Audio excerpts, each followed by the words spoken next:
All right, welcome back to Black and Blue Garage, where all your redneck dreams come true. Today we're working on the 12 bolt. I gotta get this thing cleaned out, re-geared, all that good stuff. But first things first, I need to hang this thing from the ceiling because I don't want to lift it on some taller jacks.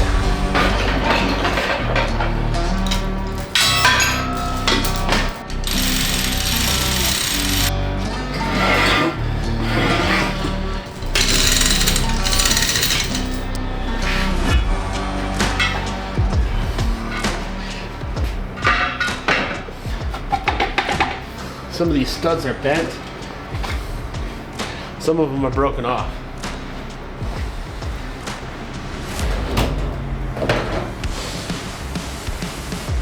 So it's pretty obvious that I'm gonna need to get some new studs.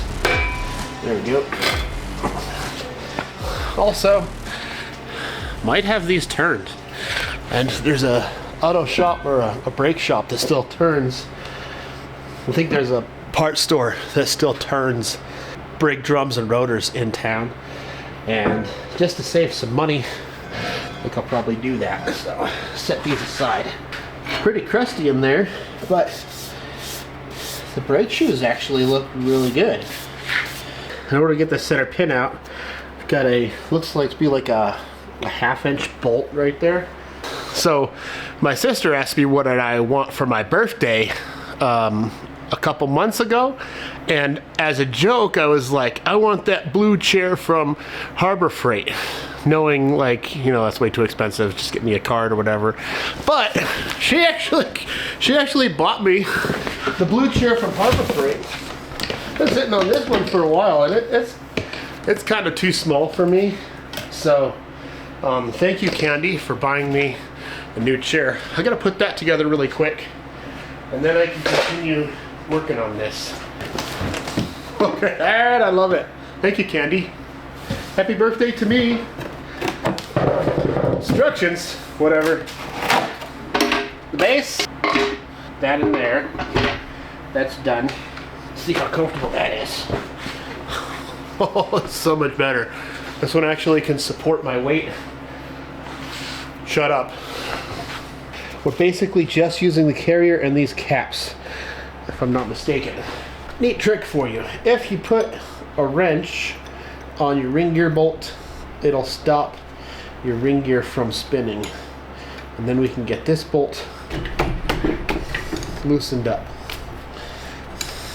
Spin this on its side really quick so I can hold the pin and pull the retainer, I think. I've only done this like 1 or 2 times, but if you pull this pin out like that, you can take the retainer bolt, put it back in the hole, and that kind of helps it from falling down into the housing there. And when you turn it back up, all you got to do is lift that pin out just like that. Go ahead and set that to the side. Now that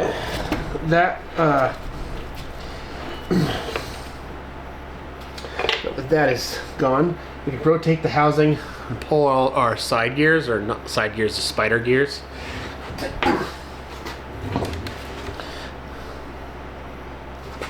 Okay. It's really gross juice in there. Now that your center pin is gone, you could push those axle shafts in a little bit, giving you a little bit of room to get those C-clips removed, and then these spider gears won't be wedged in there by the C-clips. So let's go ahead and push that axle in. Get a magnet, take the C-clip out.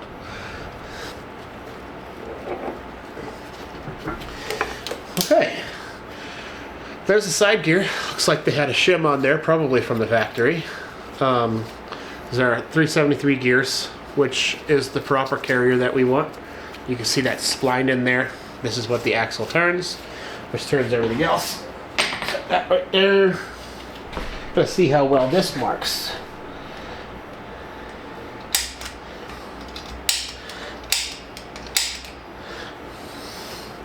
Hey, not bad. Okay. A wrench here. turn this. There, yep, there we go. That gets that whole differential out of there. Just go ahead and drop the earrings. We don't need those. Everything you see to my left, your right, is for the Dana 44. I've got the reseal and bearing kit. I've got a ring and pinion from my friend Zach Bowline for $50. And then I did buy a spool for the front because it works so well in the Jeep. But the Jeep has hydro assist on the front. And the Isuzu Amigo that we're building probably won't because of cost. More on the spool later because Caleb from Project XJ may be getting us a sponsor from Oxlocker. And that's still in the air, but they did ask him for his address and what kind of axle and everything that we're needing a locker for. So this stuff I will have to save for later. Now in the rear, we're planning on reusing the housing, and then I bought a Spartan locker for around 250 bucks. Comes with a pin. I believe it's a 3-piece, well, 6-piece plus the pin, and there's a retainer bolt and all your springs and pins in there. And then got a little thank you card. No stickers. No stickers.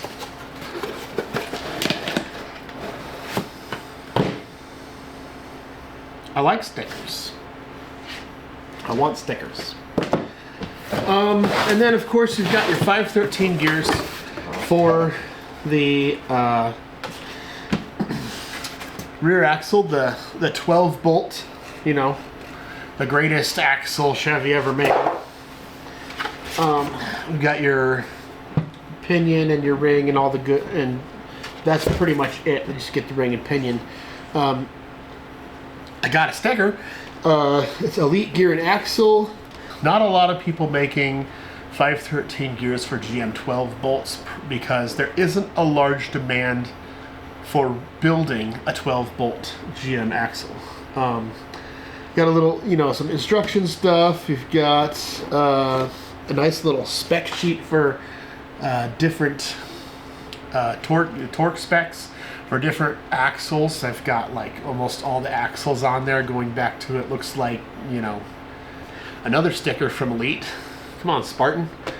And then you've got this, you know, hermetically sealed, vacuum sealed, glued deal. Bearings, you've got your carrier bearings, you've got your pinion seal, your new bolts, your red Loctite, your marking compound, your little paintbrush, some spacers and shims for adjusting it, and then your crush sleeve. Now, I've never re-geared an axle myself. I've usually, the 2 or 3 times that I've done it, I've had someone help me. And so this is going to be a learning experience, and I'm probably going to pause this production and go watch some videos so that I don't mess up and everyone yells at me. I definitely haven't done any crush sleeve stuff, but I've been reassured by some friends at work that it's not that big a deal, and if it was, I could buy another crush sleeve for, you know, 10 bucks, or get a crush sleeve eliminator kit for around 50, because I have to pull the seal and the bearing out so that I could go measure them against the ones at the O'Reilly's in town. Probably a bigger pry bar. There we go. We're gonna get some of these bearings loose.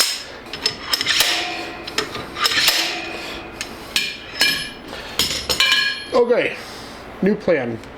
I'm going to figure out the measurement for 65 millimeters. 40 by 65. That's the bearing I need. Well, that's unfortunate. I wasn't actually able to bring the actual part, but I will bring my pocket calipers in my pocket. Now I need to grab a stud.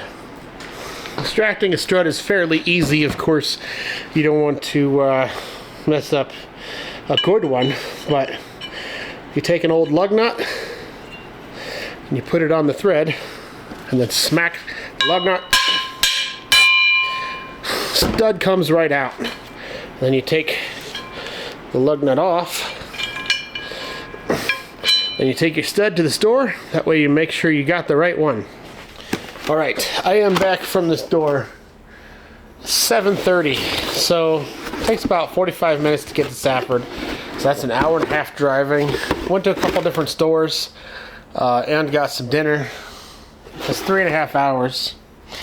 I got some brakes for this thing. I need to find a place that I think O'Reilly's actually turns brakes still, so that'll save some money. These were $41.99 for these with my veterans discount, so that's $42 added to the total price of the axles and axle parts. And then also I bought their last 3 studs, so the 2 studs that need replacing and then an extra one so that I can get these wheels put on when we're all done. Hopefully the front studs are all good. If not, then you know they're only like $1. So, but I basically called all the auto parts stores that I could find. I got 2 axle shaft seals and 2 bearings. I ended up bringing my pocket calipers there, opening this up and making sure that we had the correct ones. There it is. So I'll be able to get these axles cleaned up, and the whole thing will end up going back new. The only thing that's original is some of the brake parts, the axle housing, and the carrier. The hardest part of doing this for me, besides like doing the gears and the crush sleeve and everything like that, is that this axle is sealed at the ends of the axle because it's a rear axle. But the condition of, based on the condition of these, you could like probably see stuff falling off of this. And that's going to be inside, it's going to be on this axle shaft, but it's also going to be the entirety of these tubes. So,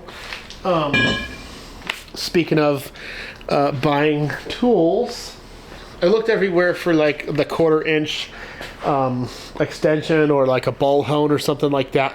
Nothing's open right now that'll sell me that, and I'd like to get this axle done tonight, because tomorrow night I'm going to work and I need to sleep all day tomorrow. This is a brush with 12 foot of extensions that is used for cleaning out your dryer ducts. So even though this brush might be really soft, I'm pretty sure I can spray some Evaporust into these axle tubes, hit it with this to break it down, do that a couple of times, and then shoot some water through it with a hose and vacuum out the pumpkin with my shop vac while I'm doing that. Little fun trivia for you. Black and Blue Garage used to be called RC Junk Bench, and it wasn't because my workbench was super clean. Kind of a boring video to be watching, you know, somebody disassemble parts for a GM 12 bolt. I would say that the GM 12 bolt is actually the second least favorite of all axles. The first being, of course, the Dana 35. My first attempt to get this ring off of here is with a little bit of brass persuasion. I'm gonna do that since I'm not reusing this ring gear or anything, just right on top of these.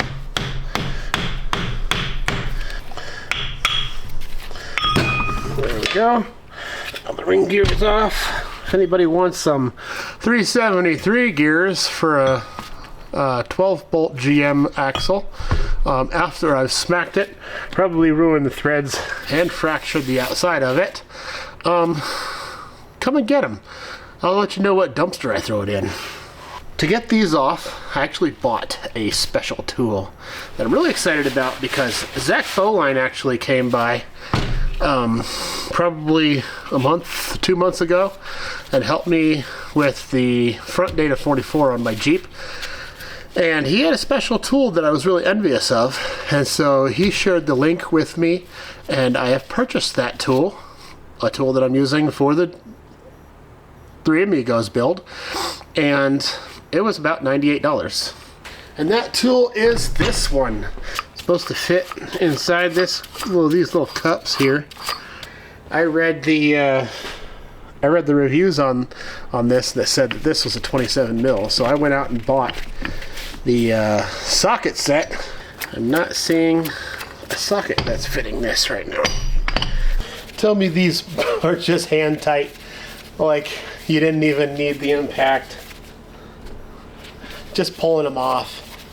That's nuts. Whoever assembled this axle last assembled it with setup bearings.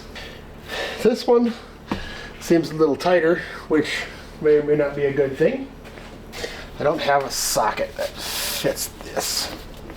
Let's focus on getting another tool to fix this. So here's another tool that you could use. Don't discount the V4 pinion bearing puller kit.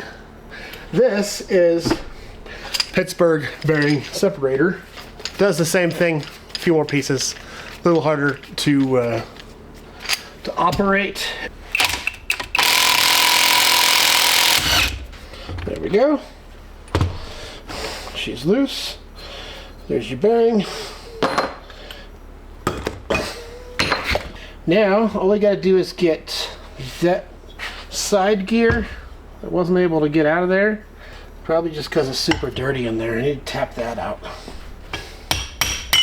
Nothing but problems, man. Nothing but problems. You know, there is a little bit of scarring on this. I want to make sure that this carrier isn't messed up. And if it is, I'm still going to run it. Because we're doing this cheap. Do you remember this thing? I put this together late last year and bolted it to the bottom of one of these roll-around deals.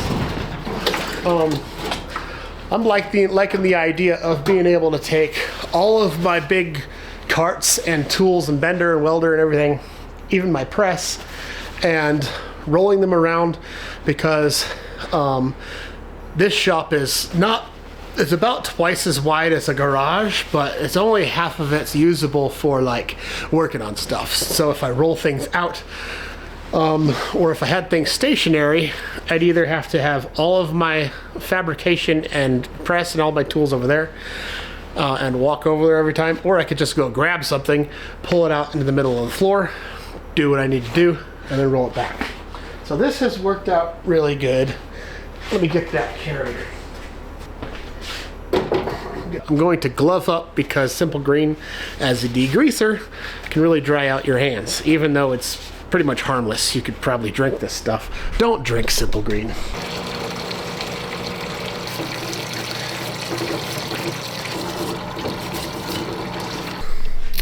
If ever you were wondering, that's about the time when you should be thinking about buying a new carrier housing.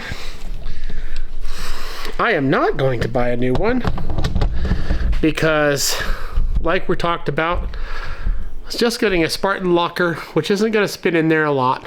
And also, this is a budget build, and a new carrier for this thing is either a couple extra days working on this rear axle, because I've got to find the time to go to a junkyard, pull one out, find one on Marketplace, buy one off whatever, and it's either going to add $150 or $200 to the total budget of this build, or cost me at minimum like 2 days extra work just to do this. And I wouldn't be getting this axle done tonight, be getting it done, you know, sometime next month, when we should be working on getting the Amigo running well. So shh. If this is your daily driver and your housings look like that, or your bearings look like that, replace it. If it blows up on me, you know, in the 40 miles that we're going to drive it before we throw this axle away, you'll know just who to blame. Me! Here's my next point to make. In your rebearing and reseal kit, you'll get some new bolts. It's probably a good idea to use the old bolts to pull the ring gear to the carrier, because if you damage or stretch the bolts doing that, then you got to go get new bolts, and you already have new ones here, so why not use the old ones to install it and then swap them out with the new ones? It's not as press fit as I thought it would be. It's the only good thing that's happened on this build so far, besides finding this a killer deal. Drop Loctite on all, everything, everywhere, everybody gets one drop of Loctite. One for you, one for you, one for you, one for you. Strawberry.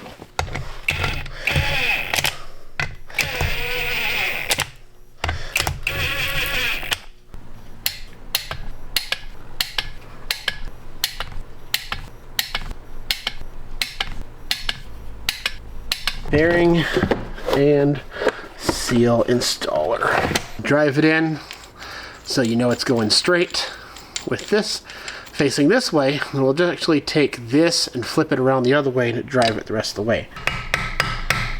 And of course, it is better to put these on with a press.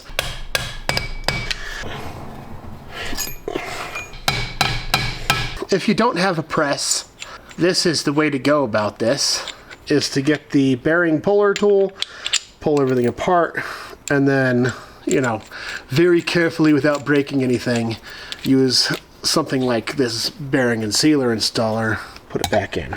Very careful not to hit the cage around it, because you don't want to mess that up, because then these rollers won't roll right. So now I've got bearings on both ends of these, got races to match each bearing, and this thing is ready to get stuck back in once the axle housing is cleaned up. Oh, this is gonna be so nasty. Okay. Pinion nut off of there. Love this chair, sis. Thank you.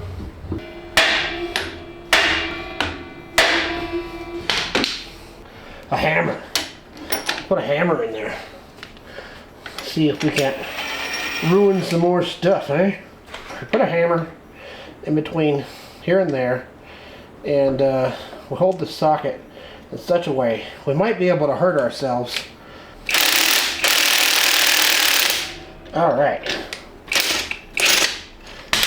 That seemed to do the trick. Two-jaw puller. Oh, here comes the juice.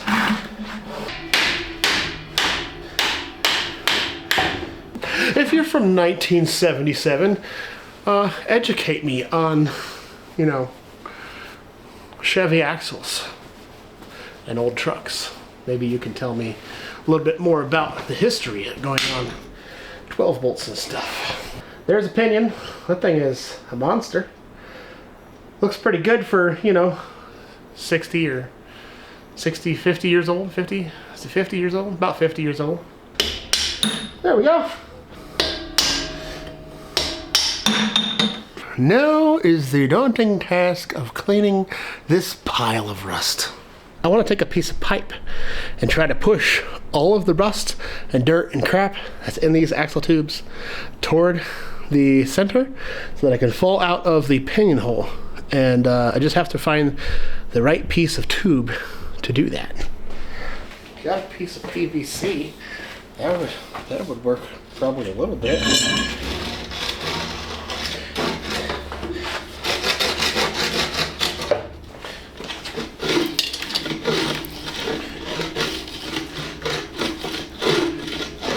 You know what else has just occurred to me, that I still haven't knocked out the pieces of bearing out of the ends. So now I need to find a longer piece of pipe I can shove down the width of the axle to get that out, because my little slide hammer is not cutting it. It's at least, you know, 5 feet long. It's dark and scary out there. Okay, got an old piece of gas pipe. Oh my gosh, I just filled my little, whole bunch of dirt just came out of that. Well,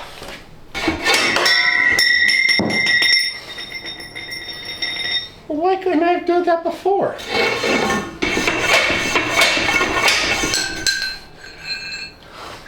This is the little brush. This is meant for ducks, and I'm surprised that it's actually a little bit stiff, which is good. These are the sticks. They're flexible. Put one on the end of this, and a little chimney sweep. That is going to go and clean out this. Heck, even just by hand, you could probably clean out a bunch of dirt. I chuck that up to the end of a drill, and I'm going to spray some of this delicious Evaporust in there.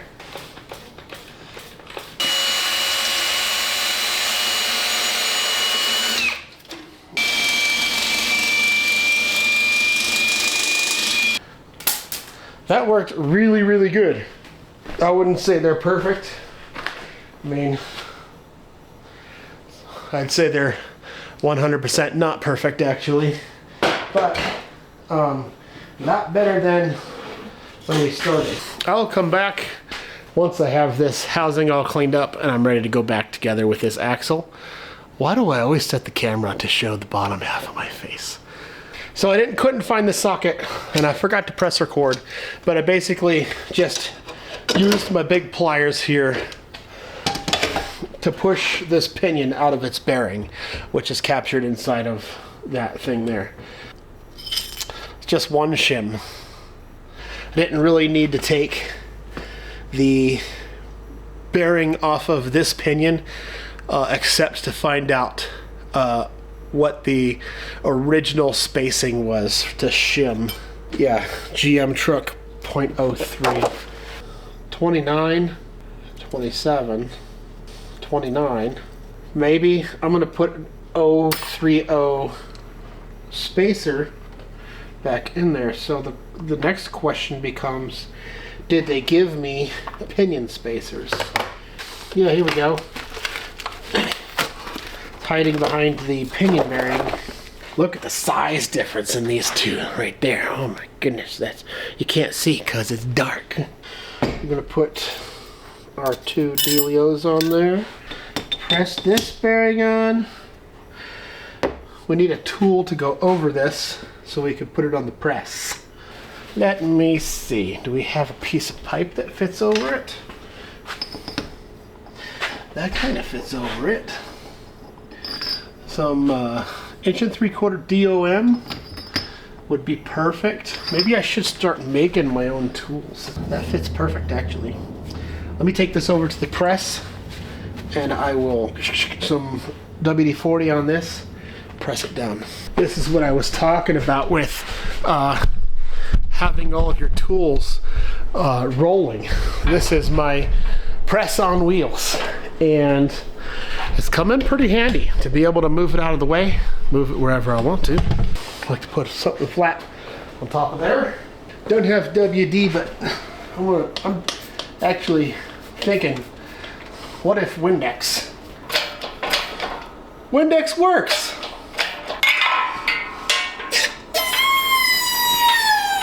One bearing installed onto a pinion. Now, if I can just figure out how to be a camera guy and a mechanic and everything at the same time, that would be great. Now that we've got the pinion put into the bearing, now I need to put the races for said pinions, for the pinion bearings, into the housing.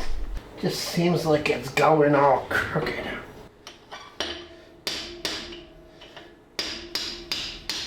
Fixed it. Crazy how nice that goes in when it's straight. Weird. What is the problem with that?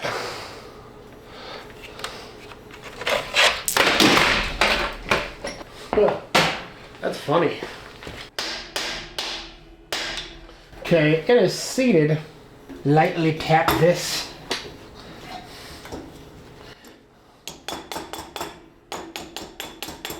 Don't have enough room for my washer. We're gonna have to love on this a little bit more.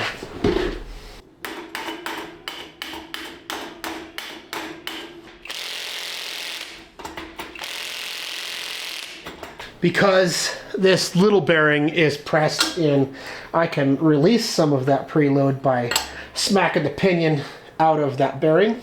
But right now, I want to measure and see what that actually looks like. Couldn't find preload bar style old school torque wrench. So instead I bought this thing from Harbor Freight. So I don't have an 1 1/8, 3/8 drive socket. What I do have is a 1/4 inch quick driver into a 1/4 inch socket that is 3/8. That should work. Let's see, turn this on. It doesn't have inch pounds. Oh no.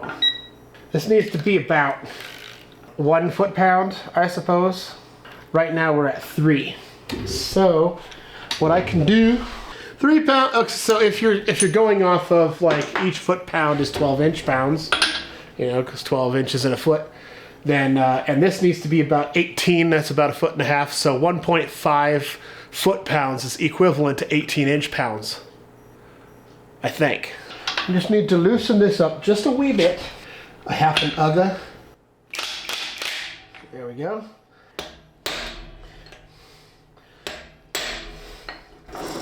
So that's super loose. So that's gonna be like no inch pounds, all right? I need more tools, man. This is crap. I know we're close. I know we're close. Somewhere in the ballpark, I know it.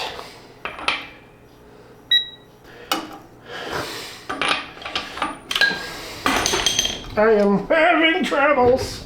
1.5, close enough for me. We were supposed to lubricate these bearings with some engine oil. A little bit of gear lubricant might do the trick, you know. The moment I've all been waiting for. Might have to tap this one in a little bit, but we'll see. Yeah.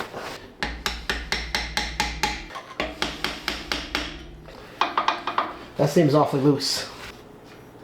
Alright, I'll get a ratchet. Stuck those down. I am going to figure out how much I paid for all these tools. Some of them will be Amazon Associates links, and I will also be making a list and writing them on the whiteboard over there for everyone to see. Let's see, let's take this. This is already set at 60.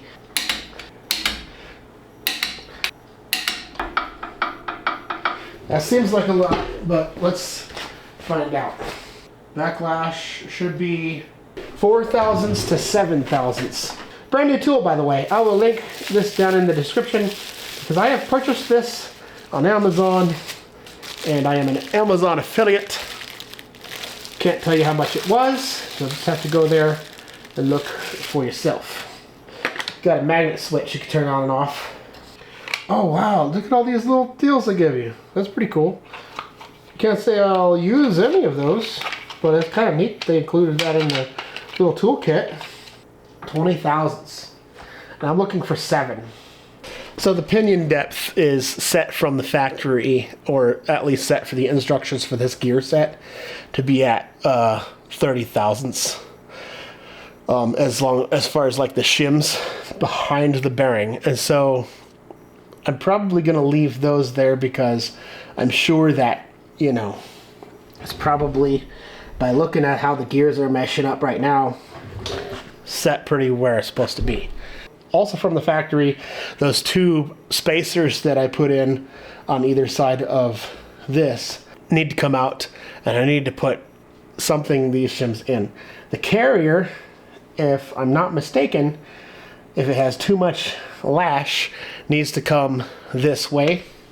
And so I need to figure out if I can take this spacer out and then add the same amount, but add like a little bit on this side to take some of this, you know, 20 thousandths gear lash out of there.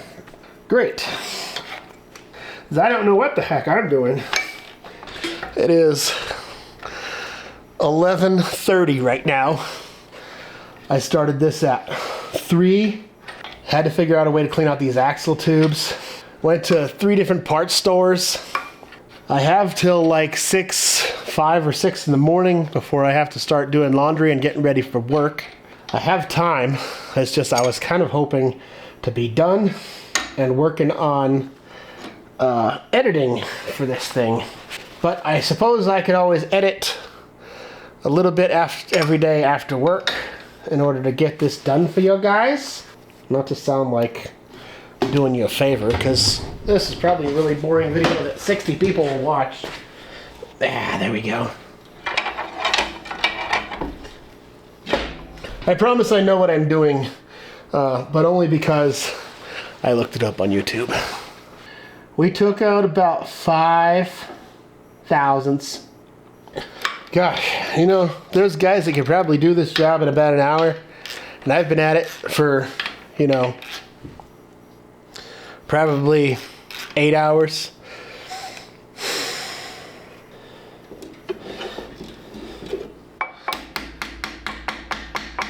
At least the shims are on the outside, so I actually applaud Chevy for making their differential shims, end place shims, on the outside of the bearings and not so that you have to use setup bearings and stuff like that. Make me angry.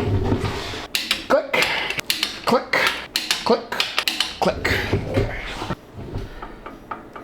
Oh, that's 5 thousandths. That is perfect. I'm going to pull these bolts just to blue Loctite those, torque them to 60, and then we will redo the prelude on the pinion bearing so that we can get the crush sleeve in there properly, and then we'll put these Spartan gear guts into the carrier.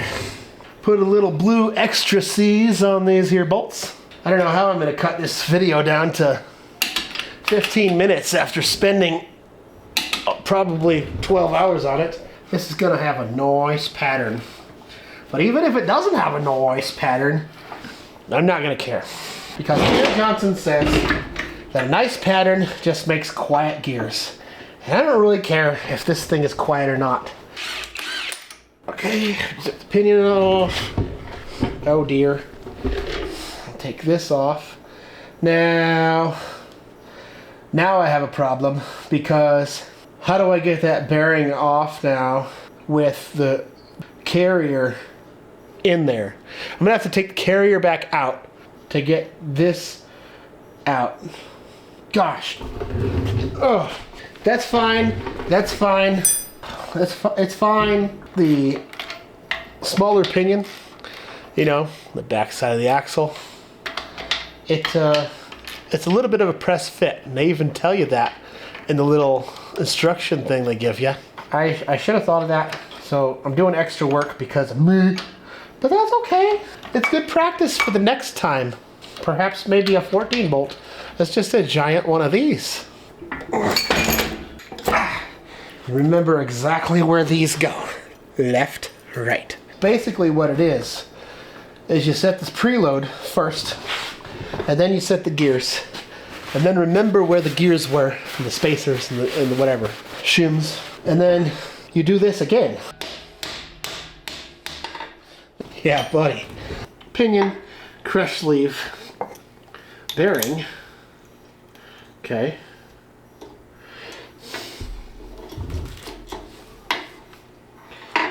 Missing a hammer. Oh my gosh. Oh my gosh. This is driving me nuts.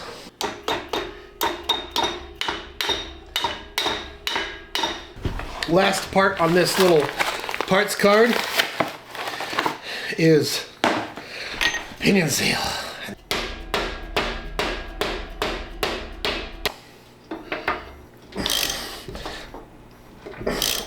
I've about had it with this axle, so here's what's going to happen. We're going to crank down on this with the impact until it feels right.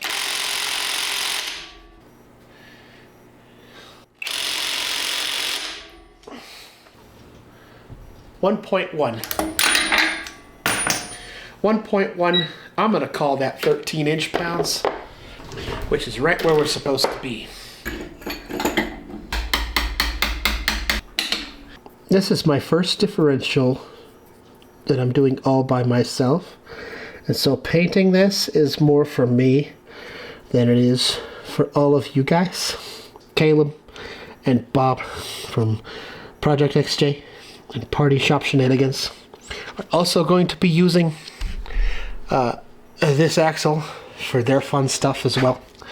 And so I'd like to know, for myself and for them and for the Bleep and Jeep $5,000 build challenge for the Beast Wars event is actually a successful install.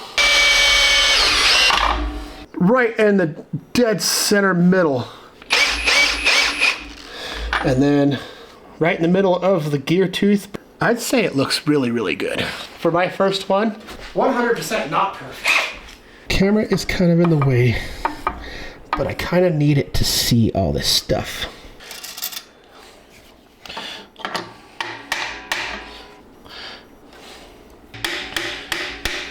The way that this axle shaft works is that you've got this little tiny button on the end here that holds the entire axle, wheel, and tire assembly in.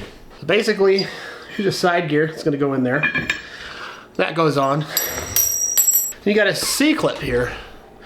The C-clip goes on, and then when the axle gets pulled out, the gears actually hold this C-clip in place. But with it, in the case of a Spartan locker, they have this extra piece that goes in between the side gear and the middle gear that hold that C-clip in place. The tricky part is going to be getting the C-clip down into this side specifically. I guess you would put the side gears in and this piece in, and then slide the shaft into all three pieces on each side. And then with the center pin, before you put the center pin in, kind of slide everything over to one side. And that way you're able to kind of fish the C-clip down onto that little axle shaft button and then pull it back out and then shift everything over to the other side. But this thing is gonna have springs and stuff inside these little holes. So that's gonna take up some space. That's gonna be quite fun. This side gear. I also need to get rid of this broken stud and the bent one, which is right there.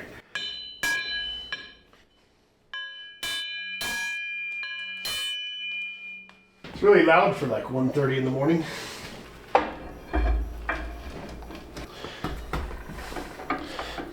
All right, well, my clothes are ruined. I need like 6 showers before I feel clean again. But I finally got this Spartan locker put into the axle. The most important part, the most exciting part, my battery actually dies. And I didn't film any of it.